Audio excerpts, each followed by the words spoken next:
Okay, well, popped it up in there. I just got to finagle it a little bit in between the those brake lines and the oil pan, but plenty of room to do that. Just got to work it around. Get both your mounting bolts started. The battery cable can be a little bit of a pain. It actually did snap off on me, that one that I shined up, so I did have to make a quick run to the store. Bought a new connection. You have to buy it in twos, but that'll probably sit in a junk drawer for like years now. But so yeah, snipped it off, cleaned off the insulation, clamped on a new connection for it. So now it's even got a brand new connection. So this thing should never give me a problem again as long as this vehicle exists. But yep, get both your mounting bolts started and just torque them down tight. There are no specific torque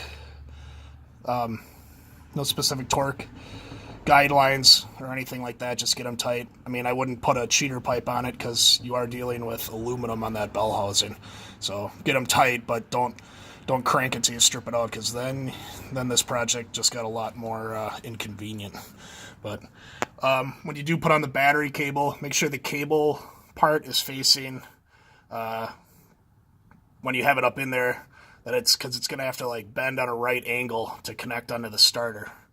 So you have to have that facing what would be towards, once it's up there, the cable should be coming in on the driver's side of the starter, and then the connection has to bend towards the passenger side. That's to make sure when you put it on that you can put it on there right. I did put it on backwards on that last video, so do it opposite of what I showed you, because you have to bend it, and that's why that other one snapped off, because it had been bent. Me taking it on and off and it being under here for like 17 years. This is 2001, it's 2018, almost 2019. So that battery cable is almost old enough to vote. That's so it snapped right off. So new connection, everything works. Everything's all hooked up. I just got to torque down those mounting bolts and then hook the battery back up, and we'll see if she spins. Should spin great.